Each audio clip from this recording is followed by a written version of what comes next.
Any special bowler that you like? We spoke about Kuzema, the fast bowler. He picked up 4 wickets as a local talent. We all know Fazalak Farooqi now has become Wiley Fox. He's so smart. You give him the new ball, he swings the ball, and most important, to pick up wickets in the power play is probably one of the most difficult things to do for any fast bowler, because you have to try and pitch the ball up. You have to back your skills to swing the ball, and that's why you need to hit that sort of length. If you don't get the seam position right, it's a ball in the slot and it gets dispatched. But he swings it every single time and then probably comes and bowls at the most difficult time in any T20 innings. That's the death overs. The last couple of overs, he gets the slower balls right and he gets those yorkers in. So if anybody watching around the world how a T20 bowler should be equipped with a skill to pick up wickets, probably you have a close look at Fazalak Farooqi. So you have a very good exposure of all the leagues in the world. So I would really like to know how do you rate this league and where do you see this? Very highly, because आप ये देखिए, एक तो जिस season में ये कराया जा रहा है, परफेक्ट क्रिकेटिंग ये वेदर रहता है, और क्रिकेट को देखें, 130 वाला भी स्कोर ऐसा नहीं लगता कि कोई टीम एक तरफ लेके चली जाएगी, बिकॉज दूसरी टीम के पास भी उस किस्म के बॉलर्स हैं कि 130 में भी वो स्कोर्स डिफेंड करते हैं, और वो हुआ भी है. So every single ball it's about fighting. So I rate this league really high. एक IPL अपने अलग दर्जे पे चल रहा है, लेकिन ये दूर नहीं है, ये बहुत करीब है. और जिस तरीके से अंतर्राष्ट्रीय स्टार्स जुड़ते चले जा रहे हैं, probably, and I think this is the second most watch league if I am not wrong. और उसका एक कारण है ना, अंत में आप जितना मर्जी प्रमोशन कर लीजिए, कोई 5 मिनट के लिए आएगा, कोई 10 मिनट के लिए आएगा, लेकिन जो आदमी आता है वो पूरा मैच क्यों रुक के देखता है, क्योंकि टॉप क्वालिटी क्रिकेट हो रही है. सो IPL के बाद आई rate this very highly. 3 teams are owned by IPL ownership as well. Do you think it has also helped in piquing the interest of the viewers?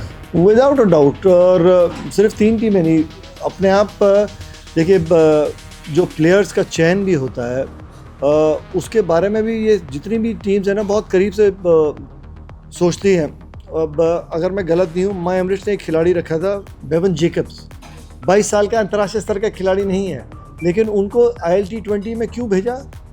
अगले साल 2 साल में आप देखेंगे वो खिलाड़ी जो है ना, वो IPL खेल रहा होगा, वो तैयार कर रहे हैं. क्योंकि हर टीम अपने स्काउट्स हर जगह भेजती है, और यहाँ पे भी आके स्काउट्स देखते हैं, वो तैयारी रहती है. बेवन जेकब्स को यहाँ क्यों भेजा?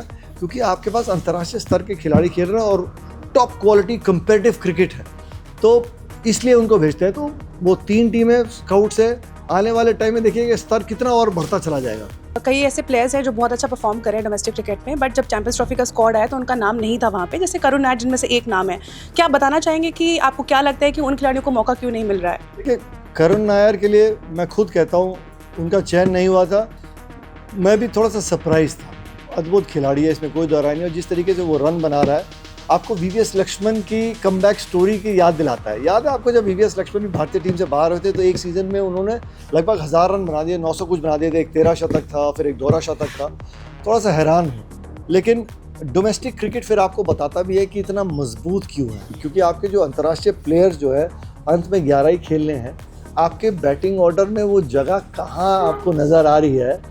जब तक दुर्भाग्य से ऐसा होपफुली हो ना कि कोई प्लेयर इंजर होता है, तब किसी एक प्लेयर को वो चांस मिलता है. नहीं तो सभी खिलाड़ी जो है वो एक लेजेंडरी स्टेटस की तरफ चले गए. और जो रन बनाते आ रहे हैं, वो स्टेटस अलग है, लेकिन पिछले कुछ मैचेस में वो रन बना रहे हैं, इसलिए वो आपको वहाँ पे नज़र आ रहे हैं. और सिर्फ रन बनाने नहीं, आप किस रफ्तार से रन बनाते हैं और अपनी टीम के लिए कितने मैचेस जिताते हैं, वो ज़्यादा ज़रूरी है. क्योंकि अंत में it's not about personal glory, it's about आपका जो योगदान होता है टीम में.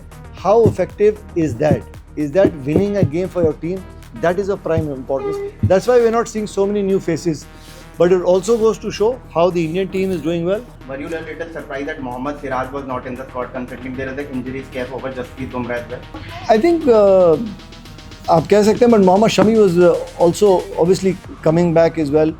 Match winner Mohammad Siraj is a match winner as well. But क्योंकि आप सब कॉन्टिनेंट में खेल रहे हो, that's why they got a little spin heavy.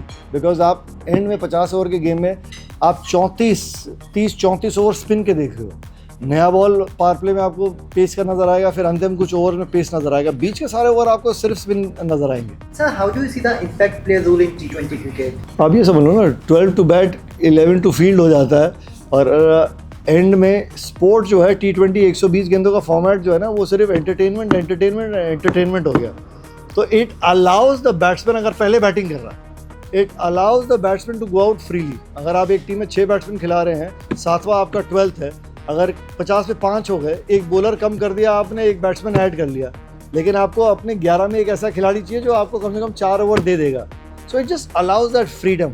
वो इम्पैक्ट प्लेयर के रूल के बाद, सुपर सब के रूल के बाद आप देखिए 200, 220 और 220 चेस भी होता हुआ नजर आ रहा है। वो क्यों? इट्स जस्ट अलाउड ताकि बैट्समैन जाके ना फ्रीली खेलता रहा है, सी बॉल हिट बॉल।